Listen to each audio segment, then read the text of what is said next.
कोई विष्णु अवतारी कहे, कोई अच्युत ब्रह्म कहे, न जाने किन किन नामन ते वाकु भजे, न जाने किन किन नामन ते वह पुकारे है। पतो है ऐ कन्हैया इधर आजा, नेक नाच दिखाई दे, देख तो कुछ छाछ दूंगी मैं, नाच जो था ना कन्हैया थोड़ा सा नाच दे। अच्छा तू मेरे चेटी बीन दे, देख तो कुछ दही दूंगी। 9 लाख धेनु नंद बाबा के नित नए माखन हो, कितने माखन की कोई कमी तो नहीं है ना वहां पे, लेकिन खट्टी छाछ के लिए भी जो है अपने गोपिन के यहां यानी किस तरह से कर रहे हैं। रस खान जी ने कमाल ही कर दिया लिखने में, बोले ताहे अहीर की छोहरियां छछियावर छाछ पे नाच नचावे। वो कन्हैया कैसी उल्टी रीति है, प्रेम का पथ कैसा उल्टा है, कैसा विपरीत है। तो भैया कौन पावे या को पार, और प्रेम नदिया की सदा उल्टी बहे था। तो भैया बड़ा सुंदर लिखा है कि बिरला ही चल पावता प्रेम प्रेम कंठ की राह, मोहन देव की रह चली श्याम प्रेम की चाह। राधावर कृष्ण चंद्र जी की जय, बोलो प्रभु मोहन दास जी की जय। ऐसा कैसा भक्त होगा, ऐसा कैसा सुंदर भाव होगा। अच्छा अभी जैसे हम चर्चा कर रहे थे, बता रहे थे, वहां बेस की जरूरत नहीं है कि ठाकुर जी हम मूड मुड़ा लें या हम जटा बढ़ा लें, भेष बना लें तभी हम मिलेंगे। ब्रज की गोपियों ने क्या किया था, वो क्या बाबा जी हुई थी, तो केवल भाव की पहचान है, इनका भाव ही तो था जो कन्हैया उनके यहां पर और गोपियों के दर्शनों के लिए तरसते थे। भाव था गोपियों का, कैसा सुंदर भाव रखती थी गोपियां। आज मेरे आंगन में आओ नंदलाल, आओ नंदलाल, दर्शन की प्यासे गुजरिया। आओ नंदलाल चले, ओ नंदलाल चली प्यासी गुजरिया।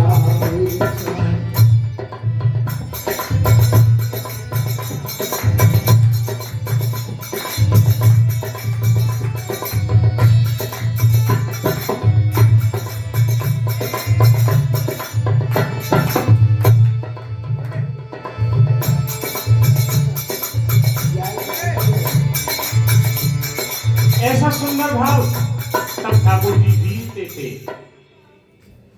हाँ हम तो कह देते हैं, पता है भैया कन्हैया ने चोरी करी थी, घर घर जाकर के माखन खाते थे। अच्छा कन्हैया माखन खाते थे चुरा करके, क्या जरूरत पड़ गई, उनके यहाँ पे माखन नहीं था क्या। जब गोपी इस तरह से दीन भाव से पुकारती थी कि भैया इस बहाने से कन्हैया के हमें दर्शन हो जाएंगे, वो अच्छा सुंदर ताजी माखन निकालती थी और निकाल करके ऐसे रखती थी, कन्हैया आए तो दरवाजे में से उसे दिख जाए और वो आकर के यहाँ पे कहे, उसके साथ हम यानी विनोद पूर्वक लीलाएं करें। विनोद पूर्वक लीला करने के लिए वो तरसती थी। दही दूध लेकर के मथुरा बेचने को जाती थी। भाव उनका ये नहीं था कि हमको बेच करके आएंगे, हम क्या करेंगे, ये तो एक बहाना था। बाकी तो अपने कन्हैया के दर्शनों को चाहती थी कि वन में गाय चराते हुए हमें कन्हैया मिल जाएंगे, उनकी दिव्य झांकी का हमें दर्शन प्राप्त हो जाएगा। ये भाव लेकर के जाते थे, तो उनके भाव की पूर्ति करने के लिए कन्हैया उनसे माखन को लूट लेते थे, उनके दूध को लूट लेते थे। लेकिन एक चीज बताऊं, हमारे कन्हैया जो है ना पूर्ण राजनीतिज्ञ थे, किसी राजनीति की भी यानी किसी भी नीति की उनके अंदर कोई किसी प्रकार की कमी नहीं थी। क्यों नहीं थी? बोले दूध दही हमारे ब्रजवासी इतना मेहनत करते हैं, गायों को चराते हैं, और ये मथुरा बीजी आते हैं, कंस के जो पहलवान हैं वो इसको खा पी करके बलिष्ठ हो जाएंगे, ताकतवर हो जाएंगे, वो पहलवान बनेंगे, हमारे ब्रजवासी कमजोर रह जाएंगे। तो रास्ते में ही एक में अनेक लीला छिपी होती है ठाकुर जी की। उनको इसलिए लूट लेते और ग्वालों में बांट लेते थे। यानी वो गोपियां जो थी वो इसी बात के लिए लालायित रहती थी, इसी बात के लिए परेशान रहती थी कि हमारा कन्हैया आए और हमें मिले, दर्शन दे और हमारे माखन को खाए। तो भैया बिरला ही चल पावता प्रेम कंठ की राह। प्रेम रूपी कांटों की जो रास्ता है ना, कोई ऐसा बिरला ही होगा, कोई एक ऐसा मुश्किल से ही मिलेगा जो कि उस रास्ते को पकड़ेगा, उस रास्ते पर चलेगा। क्यों? कांटों का जो रास्ता होता है उस पर कोई चलना चाहता है क्या?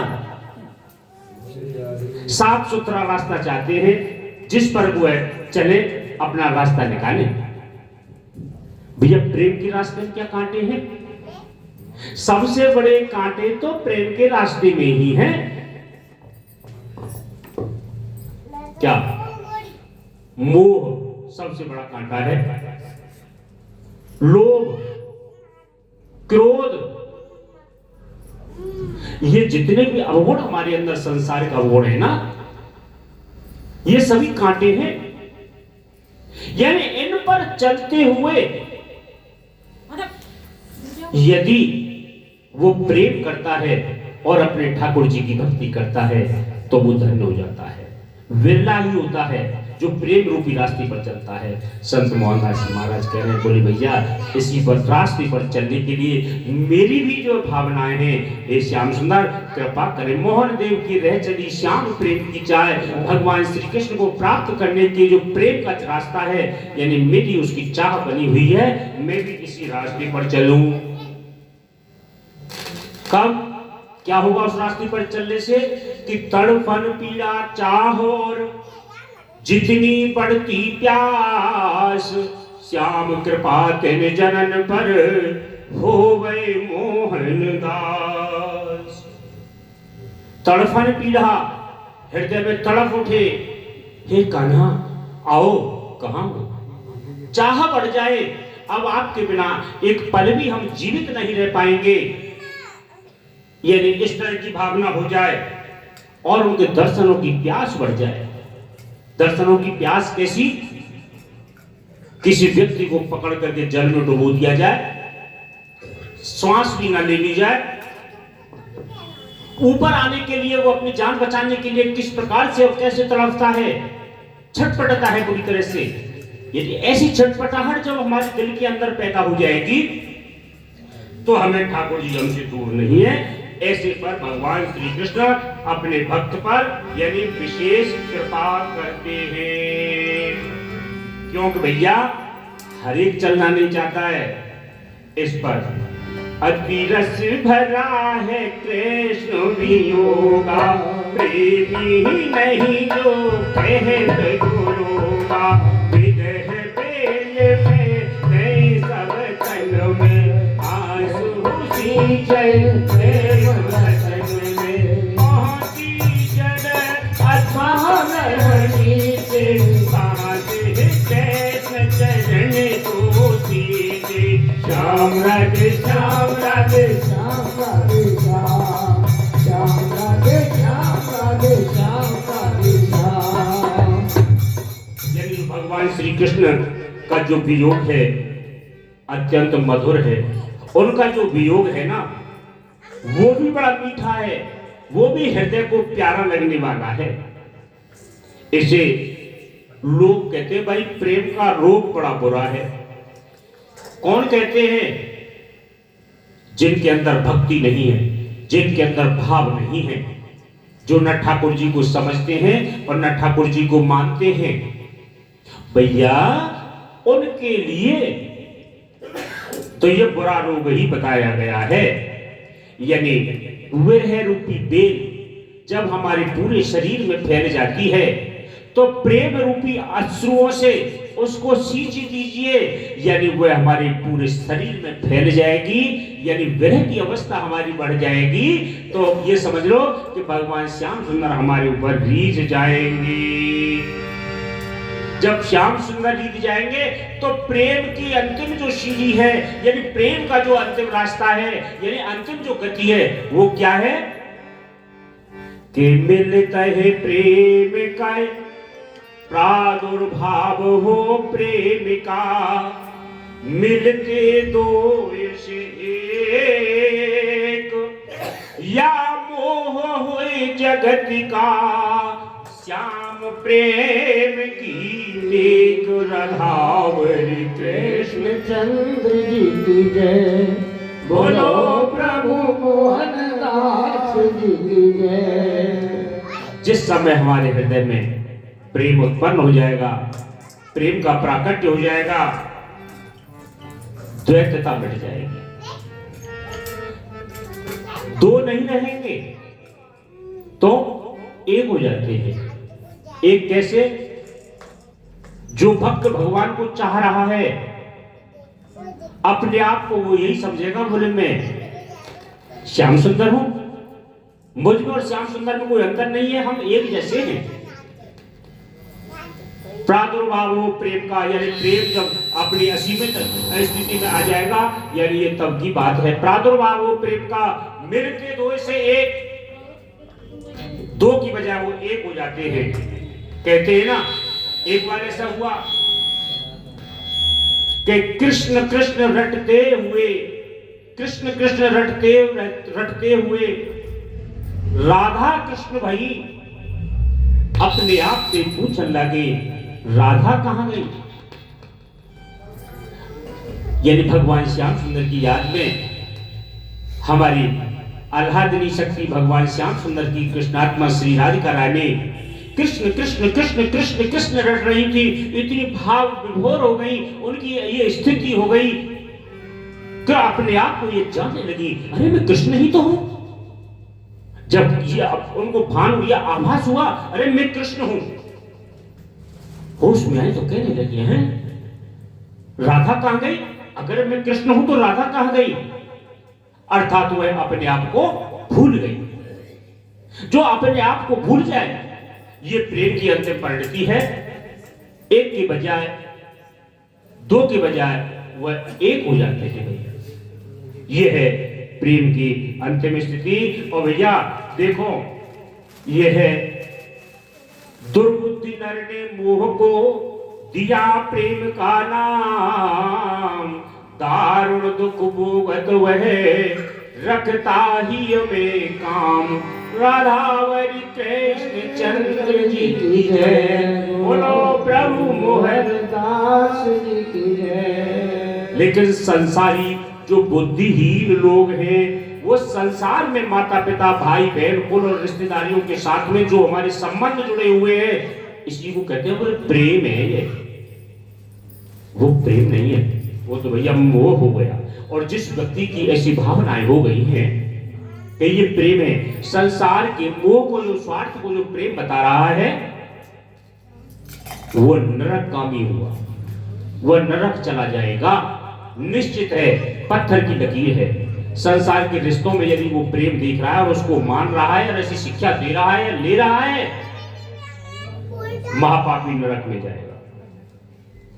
क्यों? उसके हृदय में काम भावना है। माता पिता भाई बहन कुल और रिश्तेदार, माता पिता भाई बहन स्वार्थ मोह का जाल, माता पिता भाई बहन शुद्ध दिव्य निर्मल निष्काम नहीं प्रेम को काल।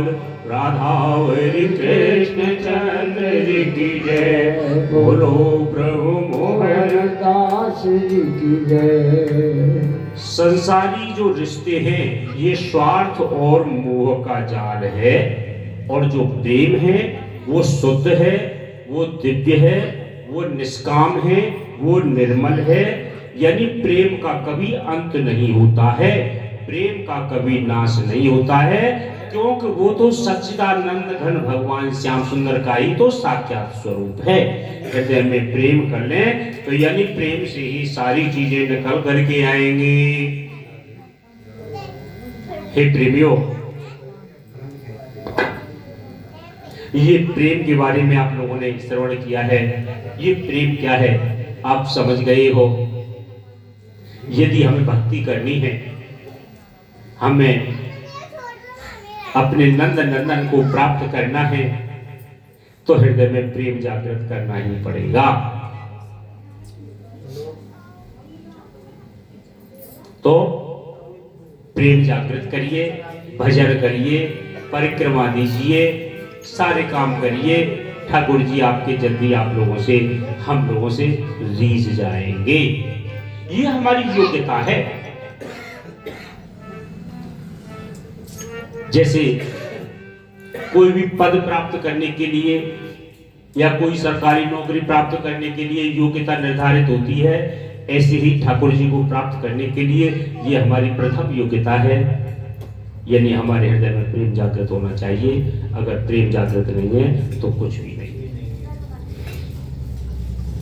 भगवान तभी मिलेंगे, यानी भगवान रूपी नौकरी कहो या पद कहो, वो तभी प्राप्त होगा जब हृदय में प्रेम रूपी योग्यता को हम वर्ण कर लेंगे, वो आ जाएगा तब। हे प्रेमियों, जिस समय सुखदेव जी महाराज राजा परीक्षित को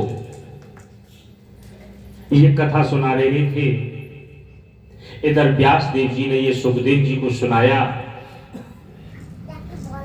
तो सुखदेव महाराज कहने लगे, हे व्यास देव जी, इसके साथ साथ मुझे आगे की कथा और सुनाओ। बोले क्या सुनाऊं? बोले पाताल परम धाम की बात सुनाता जान, स्थिर मन कर तुम धीर धरे, मोहन कृष्ण गुण गान। नाम कृष्ण चंद्र की जय, प्रभु मोहन दास की जय। व्यास ने कहा सुनो सुखदेवा, चले उठ करके सुनाऊं देवा। रात परत है ज्योति श्याम की, ब्रह्म अनाज सृष्टि हुई नभ की। राधे राधे श्याम गुजारी, हजरो नाच सब चूके हमारी। तुम पर लागी करुणा निधान श्याम और श्याम। एक में से अधिक हो जाऊं, श्याम ब्रह्म सत्यनाथ दिखाऊं। श्याम से प्रकट है नाथ की सखी, जीव रूप है हंस की भांति।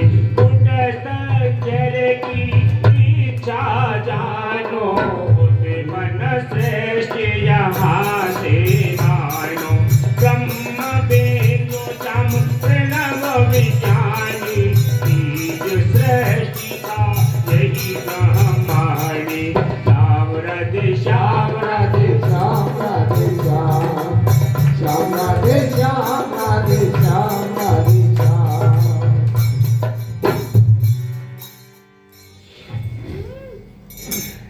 ये सृष्टि क्या है, इसके क्या भेद हैं, आखिर भगवान को क्या पड़ रही थी इस सृष्टि का सृजन किया? क्या था ये, क्या इसका सिस्टम है, हमें जरा बताओ। श्री महाराज यहां सूक्ष्म में बता रहे हैं प्रेमियों, इस संसार की उत्पत्ति और प्रलय परमपिता परमेश्वर भगवान श्री कृष्ण वो स्वयं ही है। इसका विभाजन जो है हमारे ज्ञान से परे है। सृष्टि का किस तरह से विभाजन हुआ है, लेकिन सबसे बड़ी बात एक है, इसको लिखने का, इसको बताने का जो अभिप्राय है, हम कौन हैं,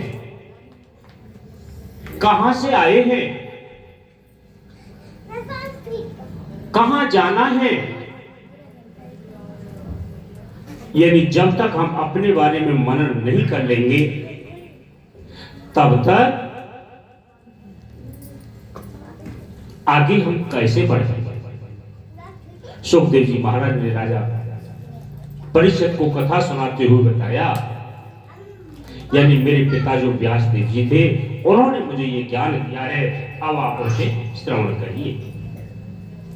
नाद परम है ज्योति श्याम की, यानी भगवान श्री कृष्ण की जब ये इच्छा होती है कि मैं एक में से अनेक हो जाऊं, अर्थात इस विश्व की उत्पत्ति करूं, तो सबसे पहले वो नाद की उत्पत्ति करते हैं। नाद ही परम ज्योति है और नाद ही परम परमेश्वर भगवान श्री कृष्ण है। नाद भगवान श्री कृष्ण ही है। वो नाद को सबसे पहले उत्पन्न करते हैं जो ब्रह्म है, जो अनादि, जिसे हम ब्रह्म कहते हैं, यानी वो भगवान श्री कृष्ण में से ही उसकी उत्पत्ति होती है। जब भगवान सप्तात्मक संकल्प के द्वारा एक में से अनेक होने का मन बनाते हैं तो वो शब्द ब्रह्म की उत्पत्ति करते हैं, नाद की उत्पत्ति करते हैं। और उस नाद की यानी उत्पत्ति होने पर कुटस्थ अक्षर की इच्छा को जानते, कुटस्थ की इच्छा को जानते हुए यानी अक्षर ब्रह्म की उत्पत्ति होती है। और अक्षर ब्रह्म से बिंदु जीव जिसे कहते हैं, यानी हमारे अंदर जो आत्मा है, जो परमपिता परमात्मा का अंश है, यह निकल करके आता है, ये ब्रह्म रूप ले लेता है। उस ब्रह्म जिसे हम प्रणव ब्रह्म कहते हैं, ओम कहते हैं, यानी उसमें फिर ये जीवात्मा निकल करके आती हैं।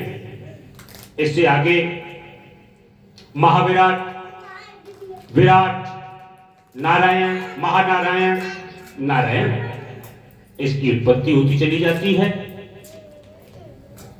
महानारायण से नारायण अर्थात महाविष्णु, विष्णु से होते हुए नारायण, यानी नारायण की नाभि से कमल की उत्पत्ति होती है। और उस कमल में से ब्रह्मा जी उत्पन्न होते हैं। ब्रह्मा जी के द्वारा बनाया हुआ ये पूरा संसार है। ये जीवात्मा है, ये प्रणव ब्रह्म ओम में से निकल करके आई हैं, भगवान श्री कृष्ण के ये अंश हैं।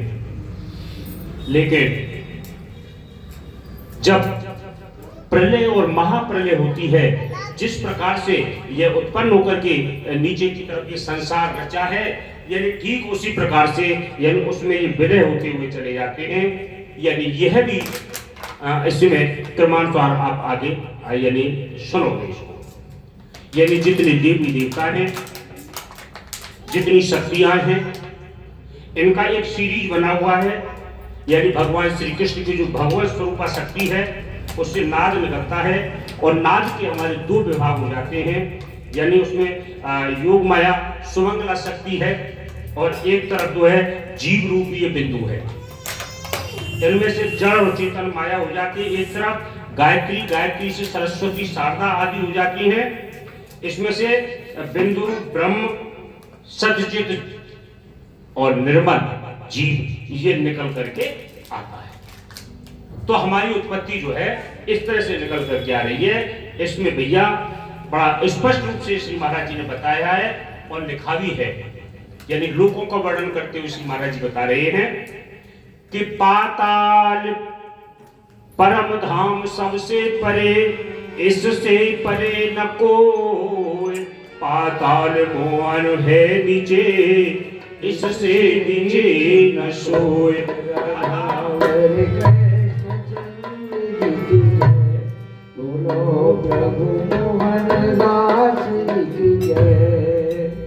यानी 14 लोग हैं, 7 ऊपर के और 7 नीचे के। कौन सा लोग कहां पर स्थित है, किस लोग से किस लोग की कितनी दूरी है, कौन से लोग को कौन लोग प्राप्त करते हैं, यानी इसका वर्णन अब आप लोग सुन रहे हैं। इसके साथ साथ यानी कोई हमें अधिक जानकारी मिले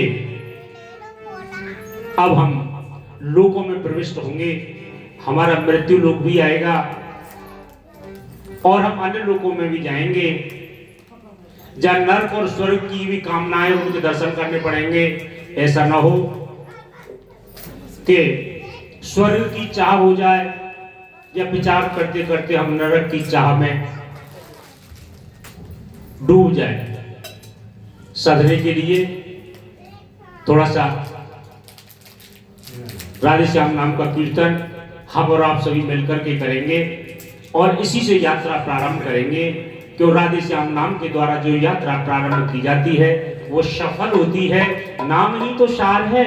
तो थोड़ा भैया बड़े मधुर कंठ के साथ में हमारे भैया देखो राधे श्याम नाम का क्या मधुर संकीर्तन सुनाते हैं, यानी झूम जाएंगे आप लोग, इतना मधुर और ध्वनि के साथ में कीर्तन करते हैं। होरी राधे श्याम आप भी बोले सभी राधे श्याम राधे श्याम श्याम श्याम राधे राधे राधे कृष्ण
राधे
वृंदावन बिहारी लाल की जय। प्रेमियों, जो हमारे ऊपर के 7 लोक हैं उसमें परम धाम लोक सबसे ऊपर है और इन 14 लोकों में जो सबसे नीचे लोक है वो है पाताल लोक। इसके बीच में 12 लोक और हैं। अब उनको आप यानी क्रमानुसार सुनिए। ये जो पाताल लोक है सबसे नीचे का लोक है और कैसा है यहां मोह जल का समुद्र भरा हुआ पड़ा है।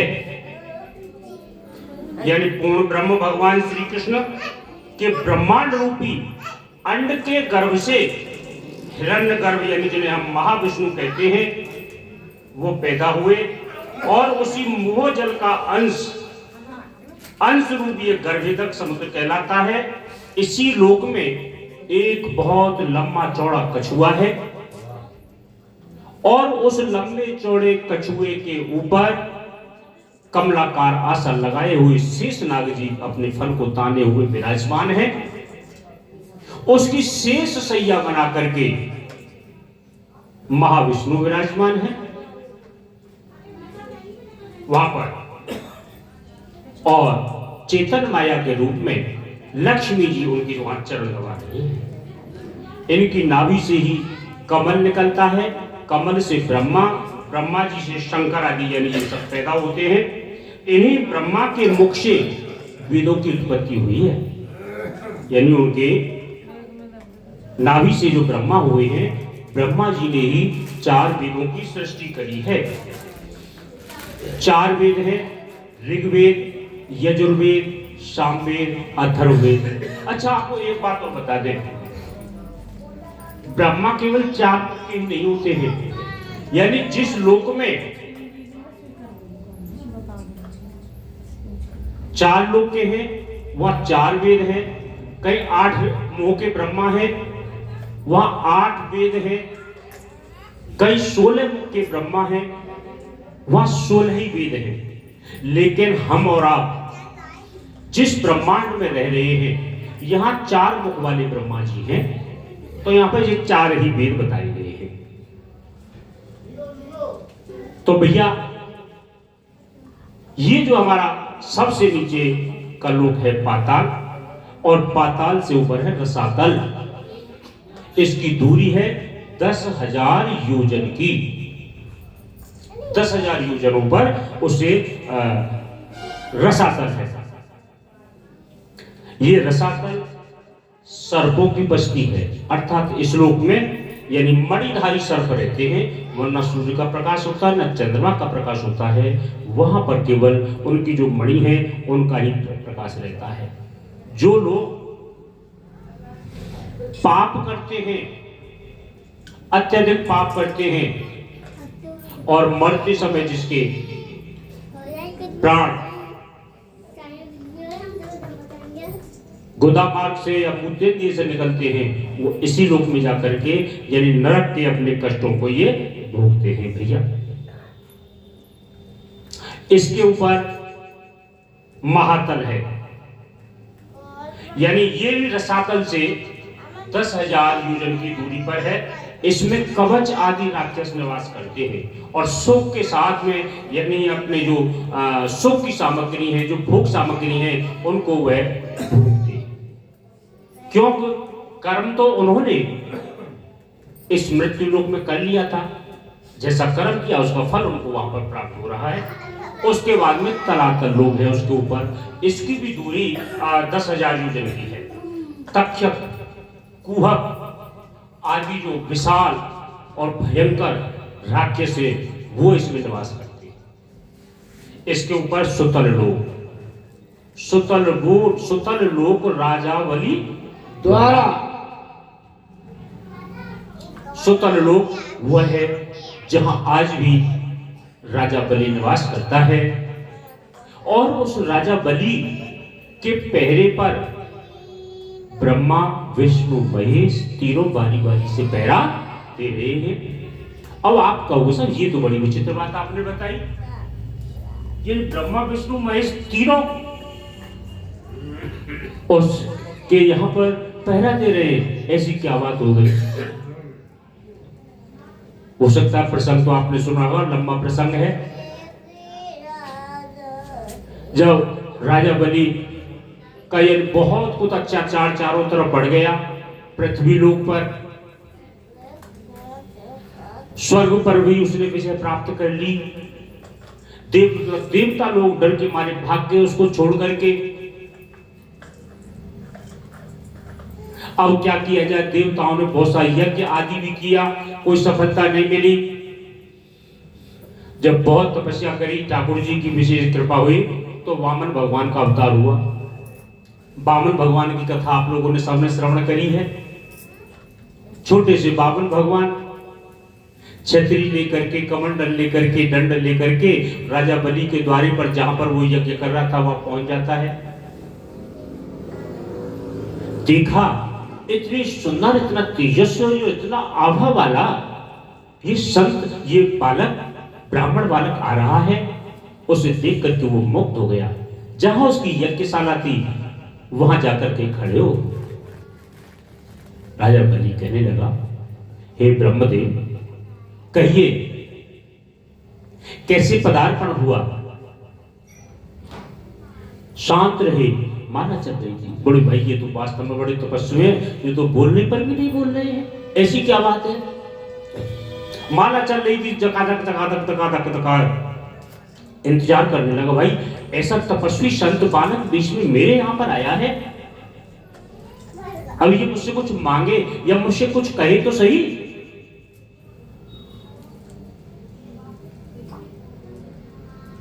कुछ नहीं। जब माला पूरी हुई तब बोले, हाँ महाबली दानवेंद्र राजा, आप क्या कहना चाहे बताएं। ब्राह्मण देव, आप मेरे दरवाजे पर आए हो, आदेश करिए, मैं आपकी क्या सेवा करूं, क्या आपको दान दूं? आप मेरी यज्ञशाला में पधारे हो, मैं भाग्यशाली हूं, आप आदेश करो। अच्छा, नहीं बस कुछ नहीं। नहीं महाराज, आप इस समय पर आए हो मेरी यज्ञशाला में, आपको कुछ तो मांगना ही पड़ेगा, आप कह दो।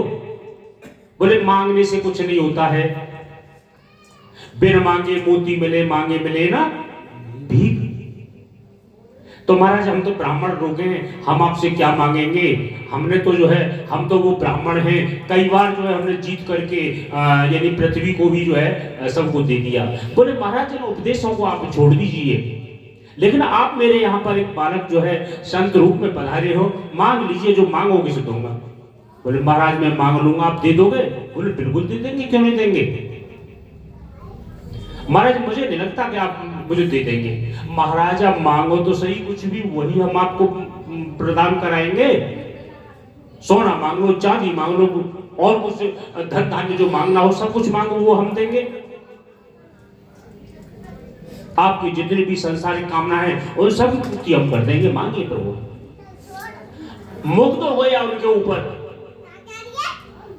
तो महाराज अगर आप मुझे देना चाहते हो तो पहले संकल्प ले लो, मैं ब्राह्मण हूं। ब्राह्मण बगैर संकल्प के किसी वस्तु को ग्रहण नहीं करता है। आप यदि मुझे दान देना चाहते हो, बोले महाराज मैं आपके बगैर संकल्प के ही सब कुछ दे दूंगा। बोले नहीं, आप अपनी जिद पर अड़े हो, मैं अपनी जिद पर हूं, यानी मैं भी बगैर संकल्प के कुछ नहीं लूंगा। ठीक है, हाँ दिया दिया दिया, जो मांगोगे सो दूंगा दूंगा दूंगा। अच्छा महाराज देंगे? मुझे 3 पग भूमि दे दीजिए। राजा बलि बहुत हंसा। वास्तव में तुम्हारी अभी बालक बुद्धि है, मांगा भी तो मेरे जैसे इतने बड़े दानवीर से 3 पग भूमि मांगी है। महाराज ये तो आप कहीं भी चले जाते कोई भी दे देता, लेकिन मेरे दरवाजे पर आप आए हो और 3 पग भूमि मांग रहे हो। लेकिन अभी हमारे भैया कह रहे थे कि 3 पग भूमि मांग, बलि लियो छल। बलि को क्या पता था कि मुझे ये छलने के लिए आए हैं।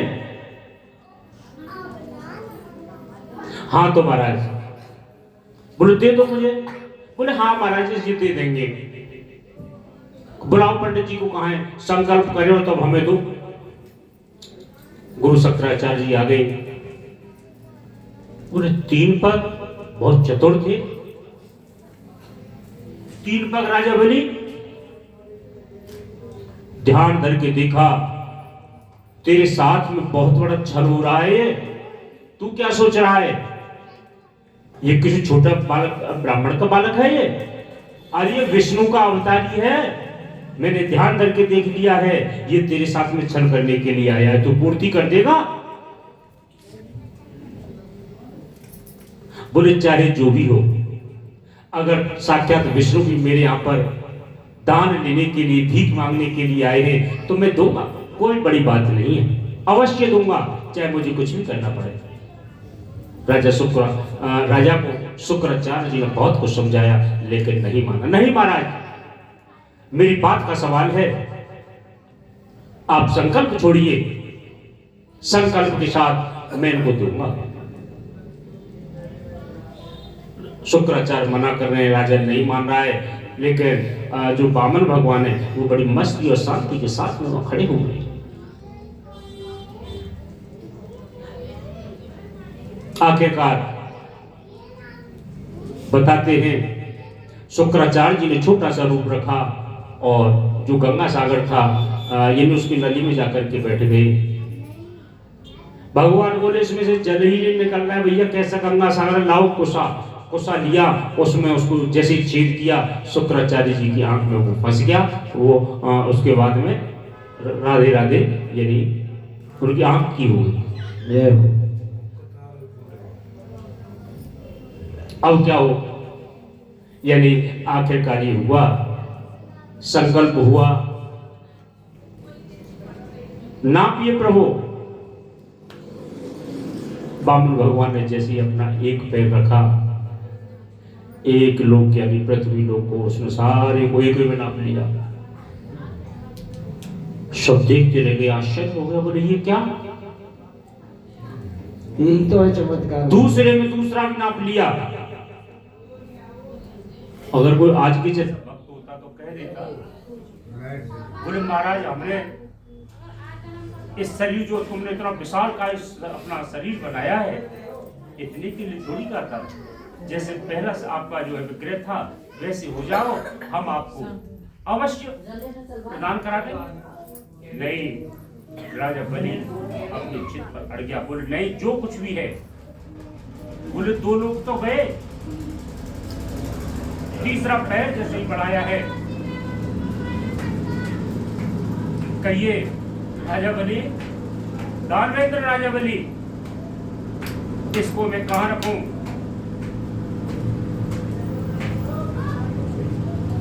पत्नी समेत उनके समक्ष आ गए, कहने लगे महाराज अभी इस दास का सिर बचा हुआ है, तीसरा जो चरण है आपका मेरे सिर पर रख दीजिए। तीसरा चरण उनके सिर पर रख दिया, नाप लिया, प्रसन्न हुए। राजा बलि तुमने वो करके दिखाया जिसकी कभी कोई उम्मीद नहीं की जा सकती, ना किसी ने किया है। जाओ, तुम्हें सुतल लोक का राजा बनाया राजा बलि, वहां सुखपूर्वक जाकर के आप शासन करेंगे। वृंदावन बिहारी लाल की जय। और जो तुम्हें वरदान मांगना हो मांग लीजिए। महाराज आप यदि मुझे वरदान देना चाहते हो तो ये दे दीजिए, मैं जब चाहूं 24 घंटे में आपके दर्शन करूं। बोले भाई ये कैसे संभव होगा? ठीक है, बोले तू सुतल लोक का राजा रहेगा और हम तेरे द्वार पर पहरा देंगे, यानी जब भी तू वहां से निकलेगा, जब चाहेगा, यानी हमारे दर्शन तुझे प्राप्त हो जाएंगे।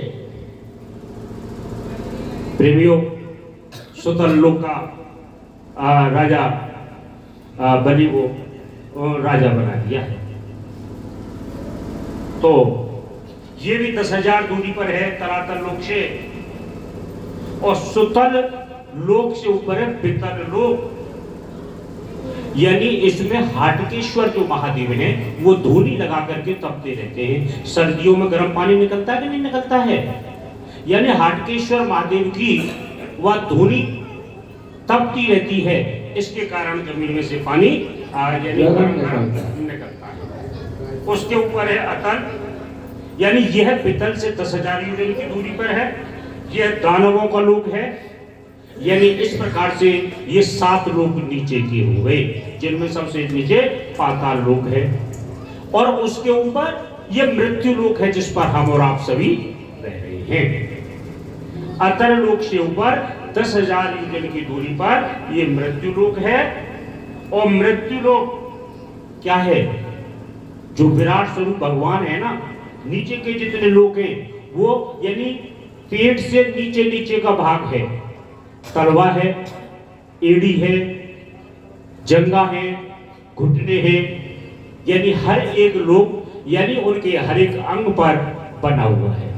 और इधर ऊपर का जो ये मृत्यु लोक है ये विराट भगवान का पेट कहा जाता है, यानी इसी के द्वारा पूरे शरीर को संचालित किया जाता है। हमें यानी भोजन प्रसादी हम पाते हैं, जो कुछ भी खाना पीना हम ले रहे हैं उससे ही तो पूरे शरीर का पोषण हो रहा है। अर्थात ये हमारी जो भूमि है ये कर्म भूमि है। यहाँ पर जीव जैसे कर्म कर रहा है, जैसा भोजन कर रहा है, यानी उसी प्रकार से उसी लोक को वह प्राप्त हो रहा है। इस पृथ्वी लोक में 7 द्वीप हैं और 9 खंड हैं, जिनको यानी प्रियव्रत महाराज ने अपनी अखंड शक्ति के द्वारा विभक्त किया था।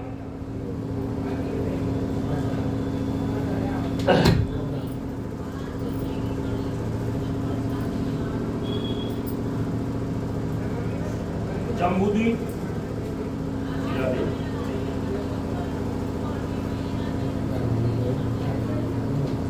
श्री आदि इन लोगों के ऊपर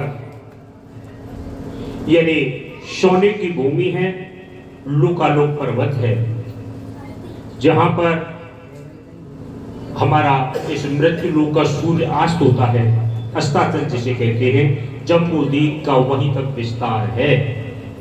9 खंड है प्रेमियों, 9 द्वीप हैं। भारत भूमि अर्थात ये जो जम्बू द्वीप है, जम्बू द्वीप में यानी भारत भूमि है, ये कर्म भूमि कही जाती है। यानी जीव और जो योनियां हैं और जो लोग हैं यानी उसमें कर्मों का फल प्राप्त करके उनको भोगता है, लेकिन पृथ्वी लोक में कर्म करने की छूट है। इसको हम मृत्यु लोक को कर्म लोक भी कहते हैं। प्रेमियों, इसके ऊपर महर लोक है, इसे संयमपुरी कहते हैं। धर्मराज जी मृत्यु लोक के जो जीव मर करके वहां जाते हैं उनको नर्क या स्वर्ग में भेजते हैं। हमारे कंधों पर चित्र और विचित्र 2 दूत बैठे हुए हैं। हमने 24 घंटे में क्या कर्म किया, क्या चिंतन किया, क्या विचार किया, इसको जाकर के धर्मराज जी के पास में नोट कराते हैं। जैसे कभी कभी सुना होगा ना, तो फला आदमी उस गांव का या फला व्यक्ति मर गया था और वो वापस आ गया। उसने वहां की कहानी बताई। एक गाड़ी वाला बैठा था, उसने बहुत बड़ी फाइल दे रखी थी, उसको पहिए को पलट रहा था, ये हुआ और वो सारी चीजें। तो यानी वहां पर जाकर के ये हमारी सारी चीजों को बताते हैं। महल लोक के ऊपर है यानी भुवन लोक और महल लोक के ऊपर है जनलोक। महलोक से ऊपर जनलोक है, यानी ब्रह्मा जी के जो मानसिक पुत्र हैं सनक, सनंदन, सनातन, सनत कुमार उसमें निवास करते हैं। उसके ऊपर तपलोक है, जो लोग बहुत उसको तपस्या करते हैं वो वहां पर निवास करते हैं। उसको हम उसके ऊपर सत्यलोक, जिसे हम वैकुंठ लोक भी कहते हैं। यानी जो लोग बहुत भजन ध्यान आदि कर रहे हैं वहां पर पहुंच जाते हैं। भौमापुरी वैकुंठ धाम भी इसको कहते हैं, जहां पर भगवान विष्णु का निवास है। चंदन के वृक्ष हैं, कोई भी जीवात्मा वहां पहुंचती है उसके सारे कष्टों को वह हरण कर लेते हैं। अव्याकृत लोक, शिवलिंग लोक, कारण लोक और महाकारण लोक है। उस महाकारण लोक के ऊपर प्रेमियों गौलोक परम धाम है, जहां पर भगवान श्री कृष्ण निवास करते हैं। यानी ये जैसे लोग मैंने आपको बताए हैं, जब प्रलय होती है तो प्रलय में उसी जल से जाकर के ये उसमें विलय हो जाता है लोगों का। प्रलय भी हमारी 4 प्रकार की है। नित्य नैमित्तिक प्रलय से अत्य महाप्रलय जान, यानी 4 प्रकार की नित्य प्रलय, नैमित्तिक प्रलय, प्राकृतिक प्रलय, अत्यात्मक प्रलय।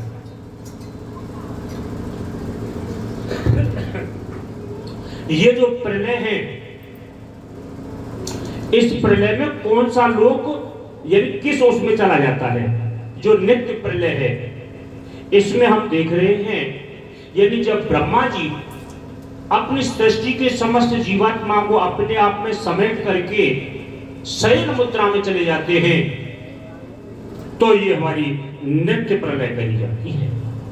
और अपने 100 वर्ष की उम्र तक इसी तरह से वह करते रहते हैं। यानी जब उनकी 100 वर्ष पूरी हो जाती है तो वो आगे समाते हुए चले जाते हैं। यानी ब्रह्मा जी अपनी सृष्टि के समस्त जीवों को अपने आप में लेकर के 100 वर्ष पूरे करके लक्ष्मी पति नारायण यानी ब्रह्मा में जाकर के समा जाते हैं और वो शयन मुद्रा में चले जाते हैं। उसको नैमित्तिक प्रलय कहते हैं। प्राकृतिक प्रलय नारायण लक्ष्मी जी सहित विराट स्वरूप में समा जाते हैं, जो विराट भगवान है। तो ये हमारी प्राकृतिक प्रलय है। और जो महाप्रलय है, यानी इस महाप्रलय में लक्ष्मी नारायण जी अपनी समस्त पिछली सृष्टियों को लेकर के महाविराट यानी गोलोक परम धाम में जाकर के समा जाते हैं। इसको महाप्रलय कहते हैं। यानी वेद भी सभी समा जाते हैं, लेकिन परम धाम में निवास करने वाला जो समस्त वेदों की उत्पत्ति करने वाला है वो है सुषुम वेद। सुषुम वेद परम धाम का निवासी है और वो परम धाम में ही रहता है। जितने भी वेद हैं उनकी सृष्टि उन्हीं के हिसाब से होती है। तो महाराज ये जीवात्मा फिर क्या करे? इन लोगों का वर्णन आप लोगों ने सूक्ष्म में सुन लिया है और मुझे उम्मीद है यानी कोई भी व्यक्ति सबसे बढ़िया चीज को पसंद करता है। और सबसे बढ़िया चीज क्या है?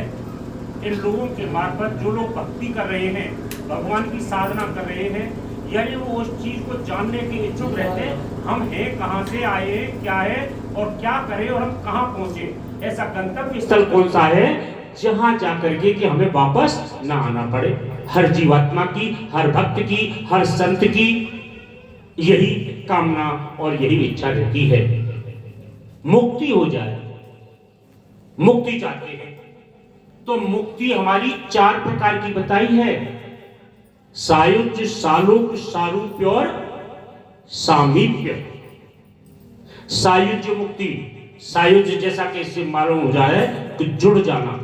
सायुज्य कहते हैं जुड़ने को। प्रेम तथा ज्ञान की अखंडता से सायुज्य मुक्ति मिलती है, अर्थात भगवान श्री कृष्ण के स्वरूप में जाकर के वो समा जाता है। सालोक्य तप और ज्ञान के प्रभाव से जिसने ज्यादा किया है सालोक्य मुक्ति मिलती है, अर्थात भगवान श्याम सुंदर जैसा स्वरूप उसको यानी आलोक्य यानी प्रकाश प्राप्त हो जाता है। सारूप्य मुक्ति नित्य निरंतर एकाग्रचित्त होकर के जो भगवान का ध्यान लगाता है, नाम रटता है, उसको सारूप्य मुक्ति मिलती है। यानी भगवान श्याम सुंदर जिस तरह से उनका दिव्य स्वरूप है गोलोक धाम में, ऐसा स्वरूप यानी अपने ऐसे भक्त को वो दे देते हैं। और चौथी मुक्ति है सामीप्य। सामीप्य का अर्थ है समीपता बनी रहे। हमारे श्याम सुंदर जहां भी जाएं, जैसे भी जाएं, जहां भी रहे, यानी सामीप्य, उनकी समीपता हमारी बने रहे। यानी हम अपने नेत्रों से यानी कि उनकी लीलाओं का रसास्वादन करते रहें और उन्हें देखते रहें। वो ये जो मुक्ति है, इन मुक्ति को भी छोड़ करके भक्त ये चाहता है कि प्रभु की सामीप्यता बनी रहे। सबसे श्रेष्ठ जो मुक्ति है, अन्य मुक्ति तो यहीं तक जैसे भी चाहे वैसे रह जाती हैं, लेकिन ये जो सामीप्य मुक्ति है ये सबसे श्रेष्ठ बताई गई है। संत और भक्त इसी मुक्ति के लिए साधना करते हैं, भजन करते हैं, घर गृहस्थ को छोड़ते हैं, यानी भक्त इसी को चाहते हैं। ठाकुर जी की सेवा, निकुंज की सेवा,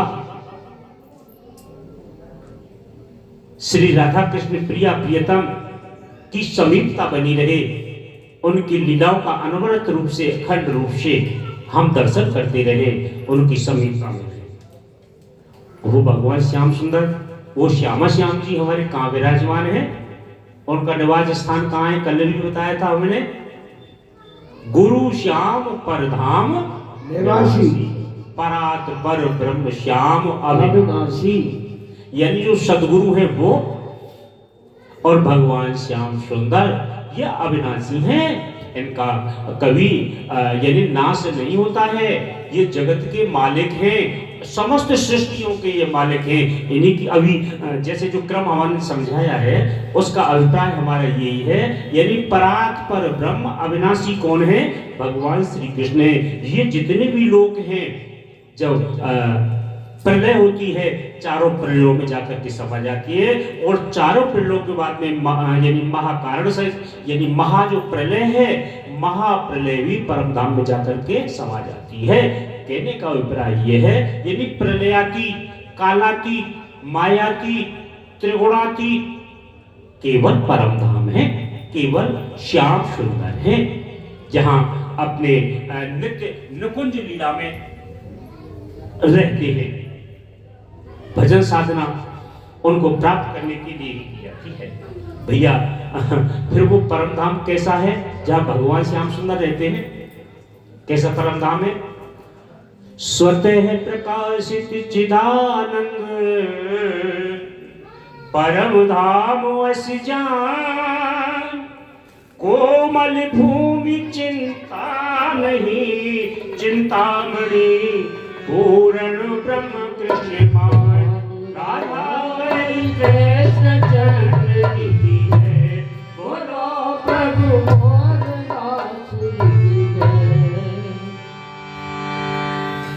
परम धाम जाने के लिए तैयार है? वास्तविकता है, अनुसरण करेगा, जो बताए हुए रास्ते पर चलेगा, परम धाम की प्राप्ति होगी। पक्का निश्चित है, ये अटल सत्य है। परम धाम जाने के लिए तैयार हैं? कह तो देते कि भगवान हमें उठा ले भाई, हम परेशान है ये दुनिया के।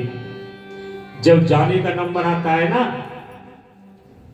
अब ये काम और रह गया, इसको कर ले भगवान, या काम है और कर ले। एक नहीं, ऐसे अनेक उदाहरण है। जाने का नंबर आता है तो यदि मन नहीं करता फिर जाता नहीं है जीवात्मा।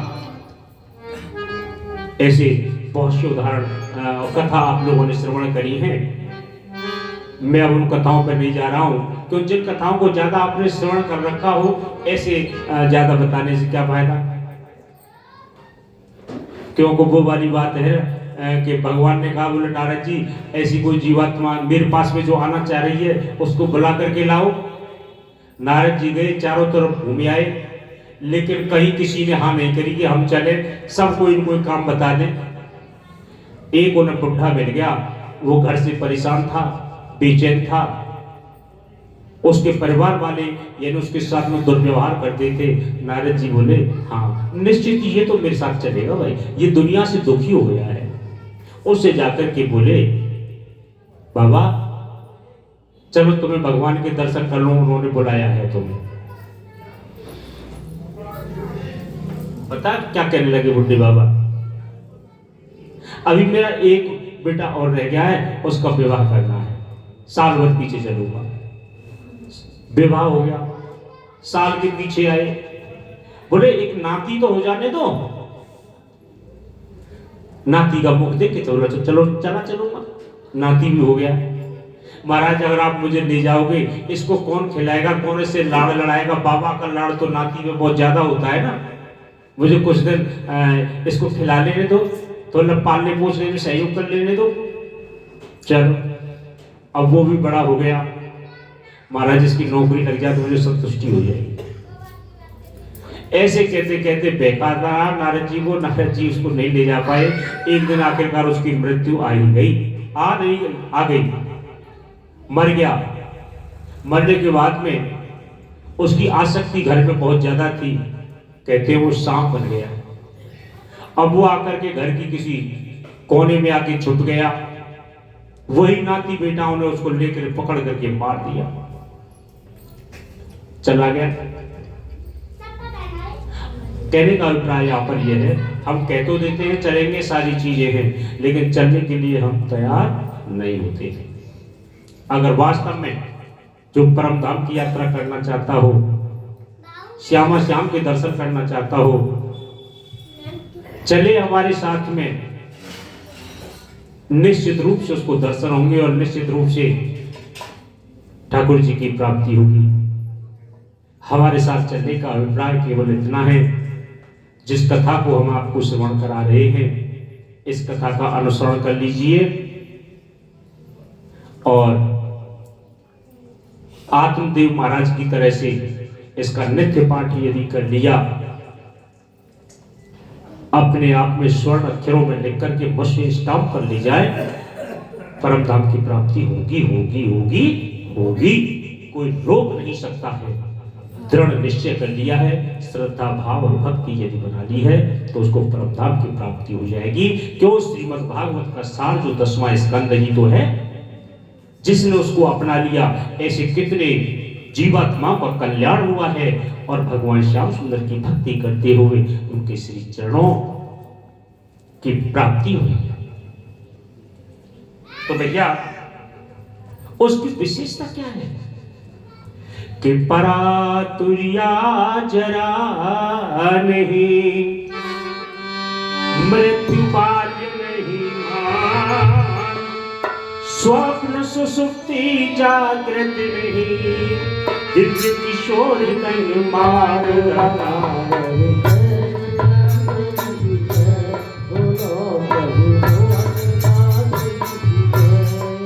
आहा, वो स्वतः प्रकाशित है, न सूर्य है न चंद्रमा है और न मणि ही है वहां पर जिसका प्रकाश हो जाए, स्वतः प्रकाशित है। जो संत बहुत अधिक भजन ध्यान करते हैं, जो भक्त बहुत अधिक भजन और ध्यान करते हैं, कुछ न कुछ तो उनको अनुभव हो ही जाता है, तभी वो नाम के पीछे लगे रहते हैं। हम समझते इस चीज को, तो वो स्वतः प्रकाशित है, किसी के प्रकाश की जरूरत नहीं है। अग्नि की वहां चाहत नहीं, रविशस का भी प्रकाश नहा, और जो गया ममधाम को आने की उसका आस।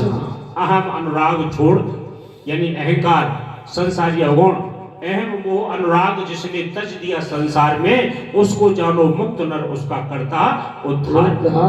भगवान श्री कृष्ण गीता में इस बात को स्वयं कह चुके हैं, भैया जिसने अहंकार मोह ममता आदि को छोड़ दिया है, तो मैं उसको अपने उस दिव्य परम लोक धाम के लिए ले जाता हूँ, उस परम धाम में ले जाता हूँ जहाँ ना अग्नि की चाहत है, ना सूर्य की चाहत है, ना हवा की चाहत है, यानी जहाँ कोई बेकार है ही नहीं, किसी की चाहत नहीं है, जहाँ की भूमि का कण कण आहा कोमल है, चिंता मणियों से यानी मणियों से युक्त है और चिंता रहित है, और ना तो वहां पर बुढ़ापा है, ना कोई रोग है, ना कोई वहां पर बीमारी है, ना बालकपन है, ना युवावस्था है, तो क्या है?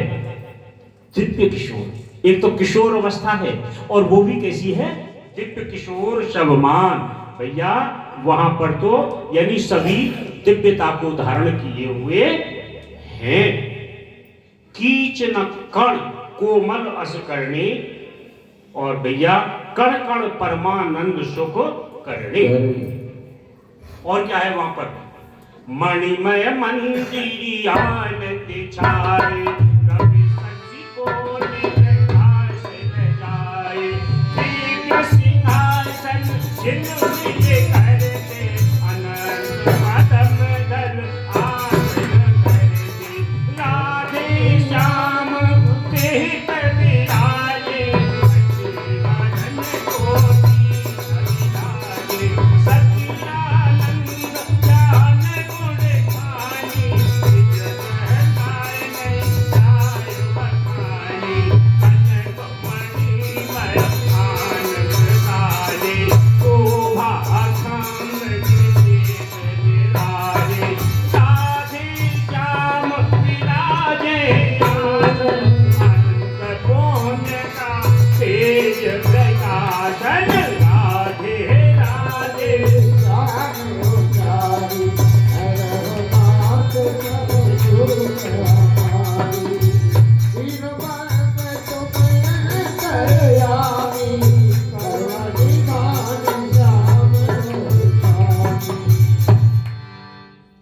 आहा, मणियों से युक्त बड़े सुंदर विशाल मंदिर बने हुए हैं।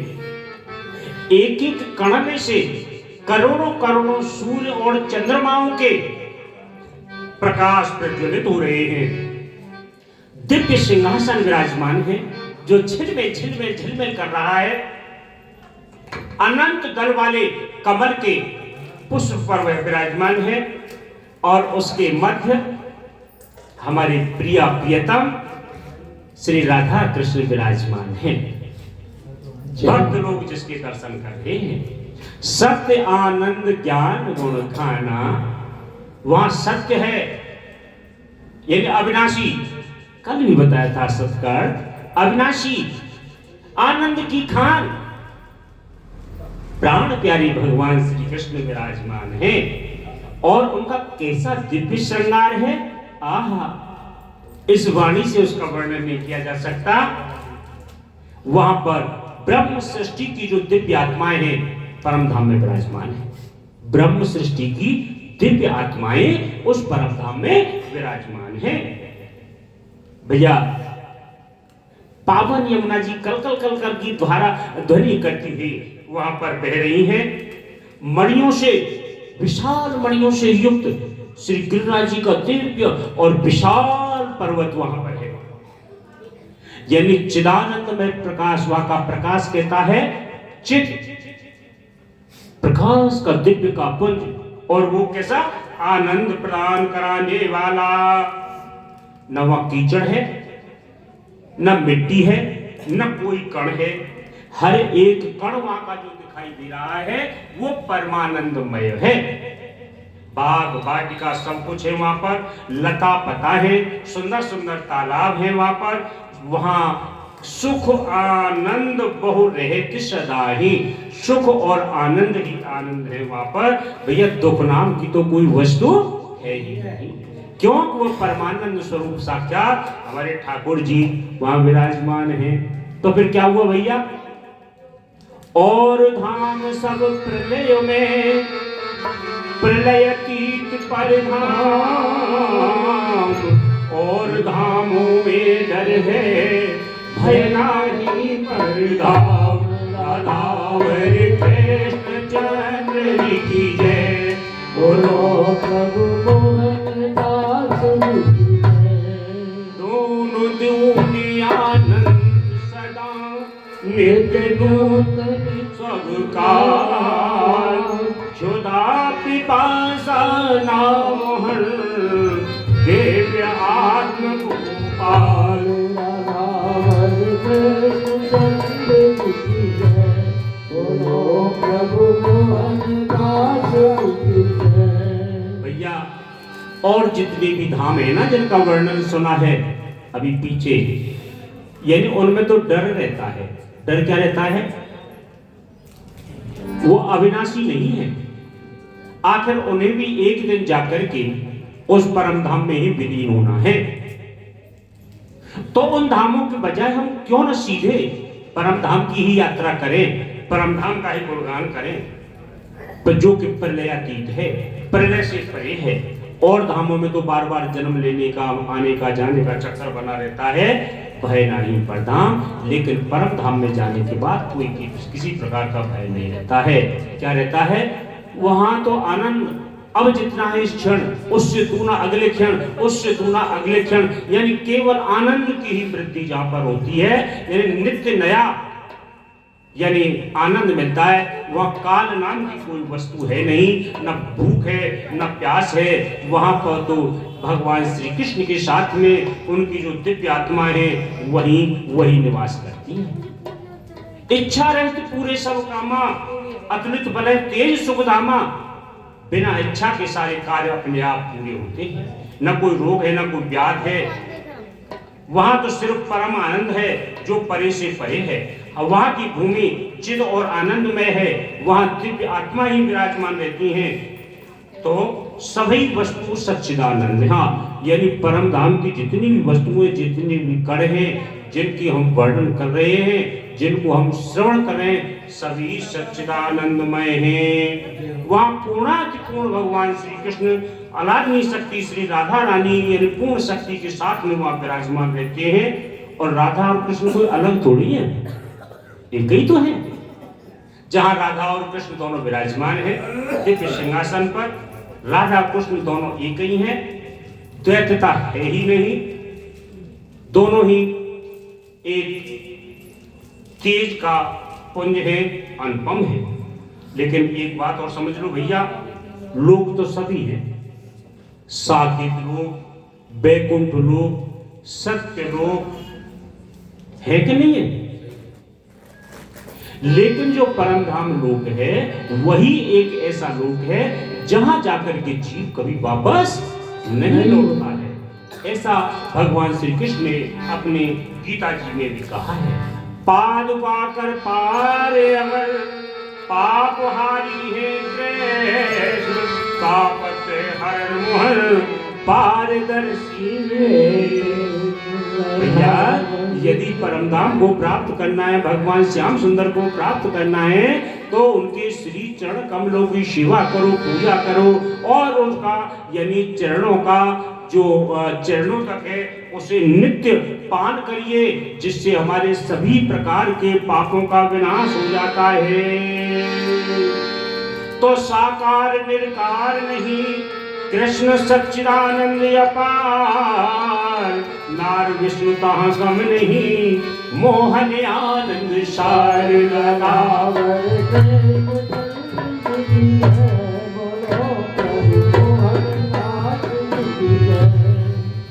भगवान का स्वरूप भैया न तो साकार है न निराकार है। भक्त जिस तरह के स्वरूप के दर्शन करना चाहता है, ठाकुर जी का वैसा ही स्वरूप है, वैसी स्वरूप में हम उसको दर्शन दे देते हैं। भगवान श्री कृष्ण का जो स्वरूप है वो सच्चिदानंदमय है। कैसा है भैया? चाहे नारायण हो चाहे विष्णु हो, यानी कोई भी उस आनंद के सार को प्राप्त कर नहीं सकता है, अपने लोगों तक ही सीमित है। यानी एक भक्त उसको प्राप्त कर सकता है, लेकिन लोगों के जो लोकाधिपति हैं, मठाधीश हैं, वहां के जो देवता हैं, उसके लिए तो भैया यानी वो भी तरसते रहते हैं और चाहते हैं कि कैसे भी हमें नार विष्णु तहा कम नहीं, वही मोहन को देश। नारायण विष्णु आदि जाके इच्छा हर समय बनाए रहते हैं, और जिस लोक के दर्शनों के लिए यानी वो भैया बड़ा विचित्र देश है। हर किसी को दर्शन उसके होते नहीं है। कोई भाग्यशाली उनका परम भक्त वही उनको प्राप्त कर सकता है। हे प्रेमियों, ये जीव जैसा मनन करता है, जैसा चिंतन करता है, वैसे ही संस्कार इसके हृदय में, वैसे ही चित्र बनते हैं। उसी के आधार पर यह कर्म करता है। जैसा यह कर्म करता है यानी वैसा ही इसको लोक प्राप्त होता है। उसी के अनुसार यानी कर्मों के आधार पर ही ये होता है। भरत जी के बारे में, सुजड़ भरत जी के बारे में सब सुनाई है।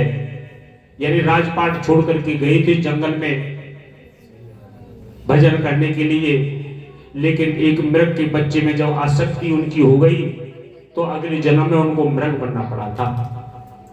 इसीलिए तो कहते हैं भैया चिंतन करो, मनन करो, ठाकुर जी का भजन करो। क्योंकि जीव का जैसा कर्म होता है, जैसी कामना होती है, ऐसा ही वो कर्म करता है, जैसी ही उसकी भावना बनती है।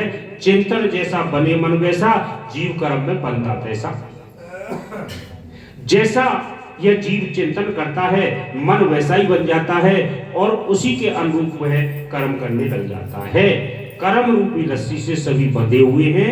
ऊंची योनि, नीची योनि उसको जो प्राप्त होती है कर्मों से ही होती है। कर्म अधीन जीव है मीना, और तृष्णा नदी विषय में पीना। ये मन हमारा हाथी के समान है भैया, और ग्रह ग्रसित अहंकार है जानो। यानी इस अहंकार रूपी हाथी को ग्रह ने पकड़ लिया है।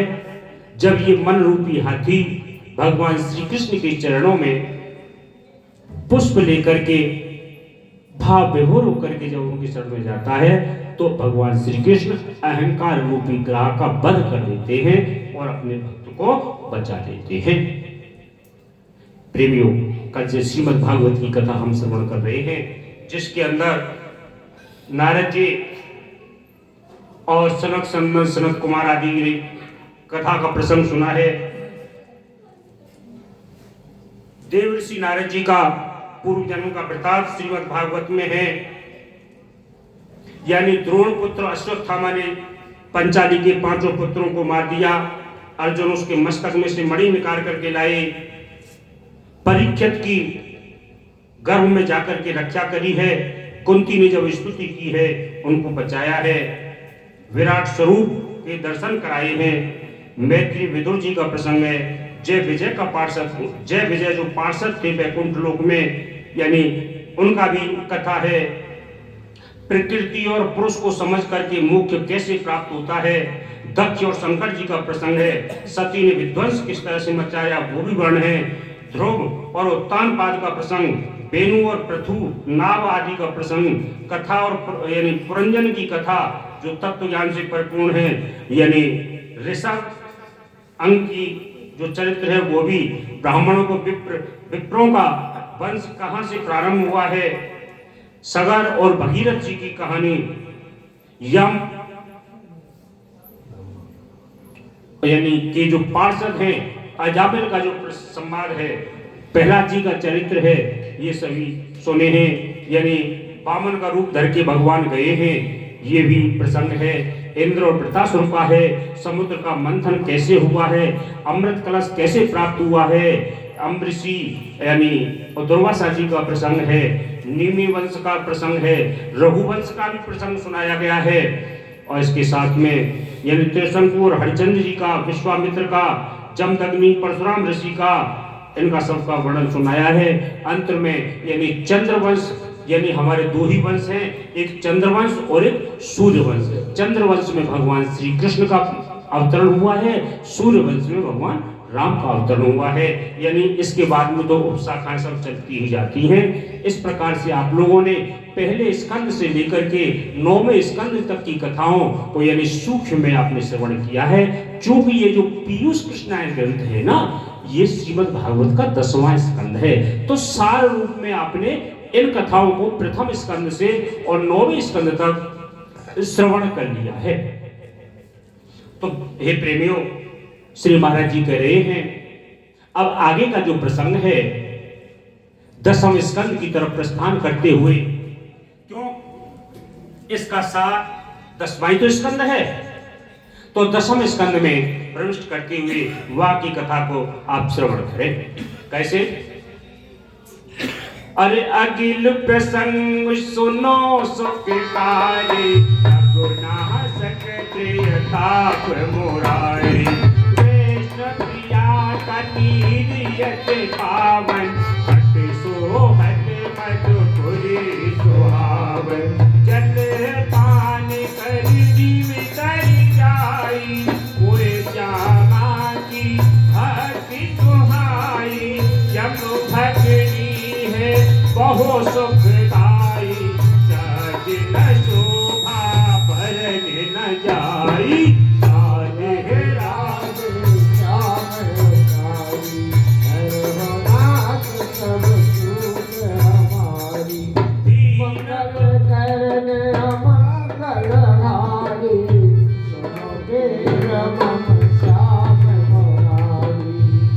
अगला जो प्रसंग है ध्यान पूर्वक श्रवण करें, जिसको सुनने से हमारे समस्त पापों का, तीनों प्रकार के तापों का विनाश हो जाना स्वाभाविक है।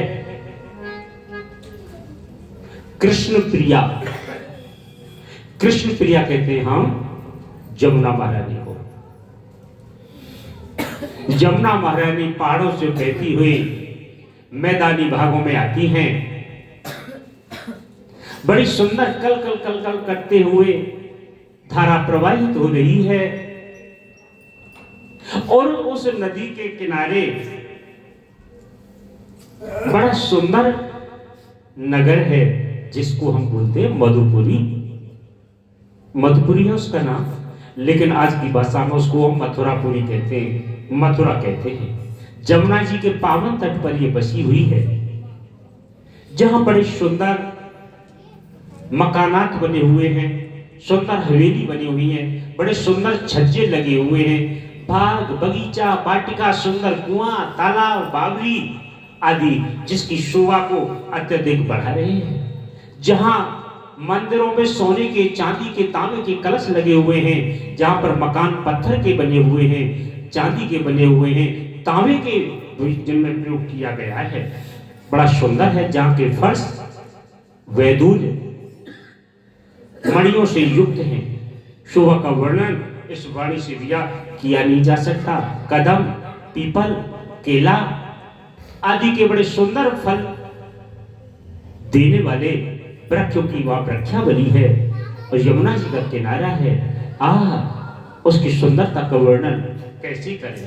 तो वो मथुरा भैया बहुत है पूरी हमारी। तो मथुरा सम नहीं आन, काशी अवंतिका जगपुरी, श्याम भूमि सुकुमार, मोहन दास देखत। चाहे काशीपुरी हो, अवंतिका हो,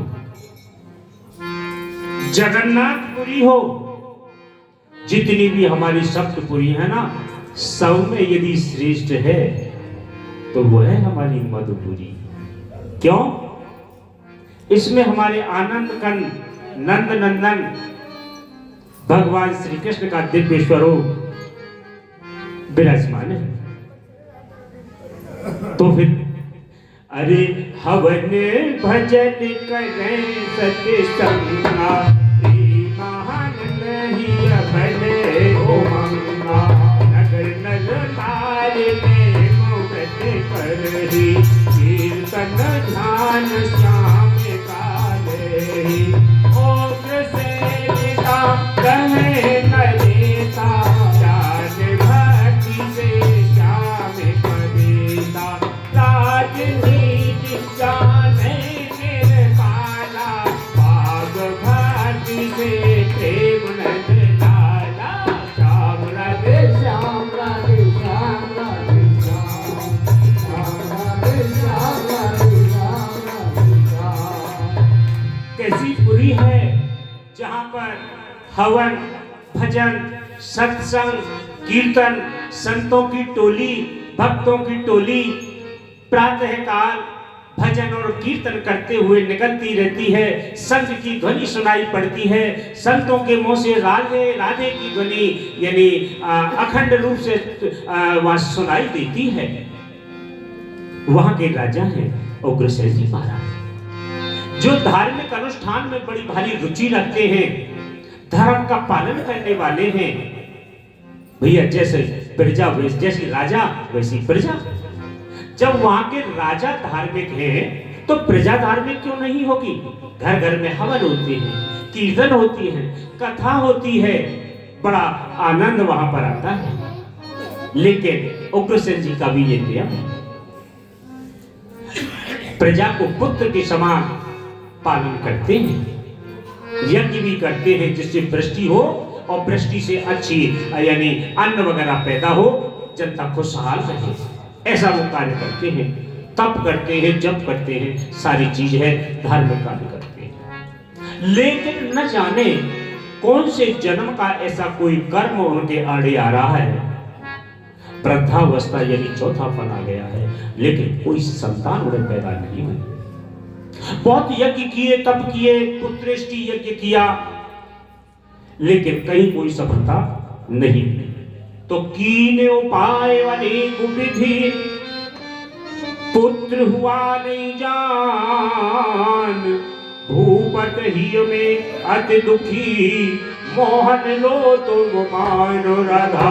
कृष्ण चरण की जय, बोलो प्रभु मोहन दास की जय। जब कोई पुत्र पैदा नहीं हुआ तो क्या करते हैं, एक दिना की बताऊं बातें, पवन देख संग काशी जाके, मन को बन सब कट जाए, पाग पतिता हो बन जाए, गुलाबी चंपा अनु है बेला, मोहन के नाते तेरा, पवन लिखाए अकेली भयो, सुगन के रात आए तब भयो, राधे राधे श्याम उतारी, हरहो नाथ सब दुख हमारी। तो भैया एक दिन की बात, उनकी पत्नी है पवन रेखा, जो अपनी दासियों के साथ में बातचीत करती हुई बाग बगीचों में घूमने के लिए चली जाती हैं। वो इतने सुंदर हैं कि एक द्रुमलिक नाम का राक्षस वहां से निकल रहा था, उनकी दृष्टि उस पर पड़ जाती है। उनकी सुंदरता को देख करके वह आकर्षित हो गया। और वो राक्षस कैसा था? मायावी। मायावी कैसे होते हैं? भेष बदलने वाले। उसने उग्रसेन जी का रूप धारण कर लिया। उग्रसेन का रूप धारण करके और वह बगीचे में प्रवेश कर गया। सखियों ने जान लिया उग्रसेन जी महाराज आए हैं, तो पवन रेखा को एकांत में छोड़ करके वह चली जाती हैं। संयोगवश पवन रेखा का उसने स्पर्श कर लिया।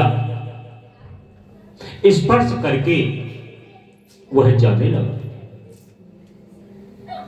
जाने लगा तो अपने असली रूप में आ गया। जो कपट रूप था वो हट गया। देख करके पवन रेखा को बड़ा आश्चर्य हुआ। ये क्या? वे दुष्ट, तूने मेरे पातिव्रत्य धर्म को नष्ट किया है। मैं तुझे श्राप देती हूं। श्राप का जहां नाम आ जाए, या मृत्यु को डर जहां पे आ जाए, या काल हमारे ऊपर तीज्ञा के सवार हो गया, घबरा जाता है आदमी। हाथ जोड़ करके बोला, जो गलती होनी थी वो तो हो गई, आप मुझे क्षमा करें। मैं आप लोग से ये वादा करता हूं, मेरी बात को आप सत्य मान लेना। मेरे अंश से जो पुत्र तुम्हारे पैदा होगा, महान धुरंधर होगा, पृथ्वी पर उसको कोई जीत नहीं पाएगा, वो दिग्विजय प्राप्त करेगा। विचार आया, छोड़ दिया, बोले जा। पुत्र की अभिलाषा तो बनी हुई थी। इस रहस्य को उसने किसी से प्रकट नहीं किया और अपनी सखियों के साथ में वार्ता करती हुई अपने महलों के लिए चली जाती है। अब समय आता है, रानी गर्भवती हो जाती हैं। जब किसी राक्षस का आगमन होता है, किसी दुष्ट का, किसी पापी का आगमन होना होता है, अशुगुन होने लगते हैं। चारों तरफ अशुगुन होने लगे। आखिर ये क्या बात है? सभी जनता त्राही त्राही करने लगी। इस रहस्य को कोई नहीं जानता था, केवल और केवल पवन रेखा जानती थी।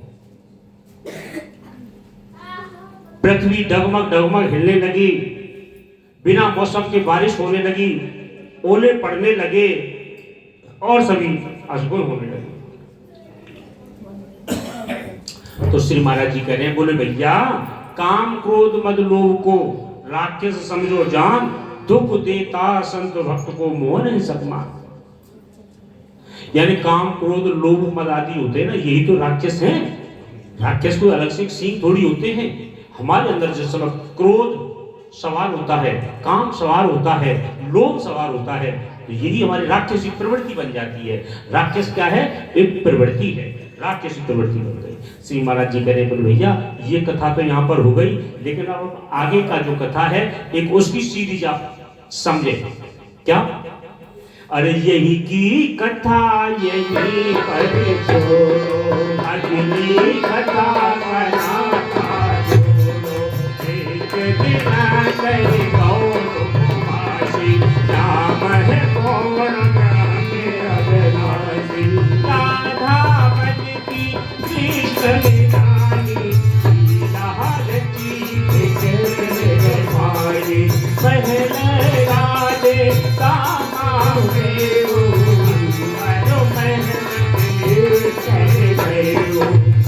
राधे श्याम राधे श्याम राधे श्याम श्याम राधे श्याम राधे श्याम राधे श्याम। हे प्रेमियों, भगवान श्याम सुंदर गौलोक में लीला कर रहे हैं। एक दिन का प्रसंग है, उन्होंने राधा जी की मन की बात को जान लिया, आगे कोई और भी लीला करनी है। क्यों? अनेक लीला संग एक करते मोहन जान। भगवान की एक लीला में अनेकों लीलाएं छिपी हुई हैं। हुआ क्या? भगवान श्री कृष्ण सखियों के साथ में विराजमान हैं। बताते हैं, गर्ग मुनि ने, गर्गाचार्य जी ने अपनी गर्ग संहिता में भी लिखा है, भगवान श्री कृष्ण यमुना महारानी के साथ में बैठे हुए हैं। श्री राधा रानी भी उस समय उसे मिलने के लिए आई हैं, लेकिन बाहर सुदामा जी उनकी ड्योढ़ी पर है भगवान श्री कृष्ण के। उन्होंने भगवान श्याम सुंदर से मिलने की इच्छा व्यक्त करी है। श्री रामा जो था उसने मना किया। दोनों में तड़क भड़क हो गई। राधा रानी को थोड़ा क्रोध आया। उन्होंने कहा, तू मेरे साथ में एक राक्षस जैसा व्यवहार कर रहा है, मैं तुझको श्राप देती हूं, मृत्यु लोक में जाकर के तू राक्षस बन। श्री रामा को भी बड़ा पश्चाताप हुआ, बहुत परेशानी हुई। कहने लगी, हे मातेश्वरी, आपने तो मुझे को श्राप दिया है, लेकिन मेरा भी श्राप सुन लीजिए। आपने जिस उतावलेपन में आकर के मुझे श्राप दिया है, जिन भगवान श्याम सुंदर से मिलन के लिए मैं तुम्हें श्राप देता हूं, 100 वर्ष तक तुम्हें इनका वियोग सहन करना पड़ेगा। हे प्रेमियों, वही हुआ। आगे लीला बनती है। साक्षात भगवान श्याम सुंदर भी अवतरित होंगे, राधा रानी भी अवतरित होंगे, लेकिन ये स्त्री दामा कौन और कैसे बनेगा, इस प्रसंग को भी आप ध्यान से श्रवण कर लीजिए। ऊंचा है गौधाम बैकुंठ सत्य जन लोक से, गोप आए ब्रजधाम मोहनदास कहने लगे। यानी गौलोक जो धाम है, बैकुंठ सत्य जन आदि सब लोगों से ऊंचा है। यानी सभी गोप गोपी सभी और लोगों से भी आए हैं। भगवान श्री कृष्ण की लीला में सहयोग किया है। गिरिराज जी महाराज भी गौलोक से ही अवतरित हुए हैं, भगवान श्री कृष्ण लेकर के आए हैं। जिस समय भगवान श्याम सुंदर इस धरा धाम पर आने की योजना को क्रियान्वित कर रहे थे, श्री जी से कहा था, हे श्री जी, चले मृत्यु लोक में चल के कुछ लीलाएं करनी है। तो श्री जी ने केवल एक ही बात कही, ही श्याम सुंदर, आप जहां चल रहे हो, क्या वहां पर हमारा ये वृंदावन धाम है? क्या वहां गिरिराज जी हैं? क्या पावन यमुना नदी वहां पर है? क्या वहां की भूमि चिदानंदमय है? भगवान श्री कृष्ण ने कहा, हाँ, क्यों नहीं।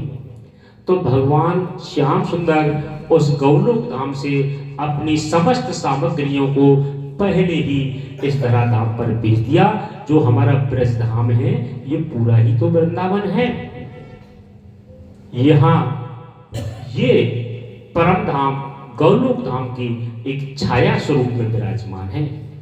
जो सच्चे संत हैं, जिनकी निष्ठा से धाम वृंदावन में है, श्री राधा रानी के श्री चरणों में जिनकी निष्ठा है, बांके बिहारी के चरणों में जिनकी निष्ठा है, उनको उस वृंदावन की आज भी झलकियां होती हैं।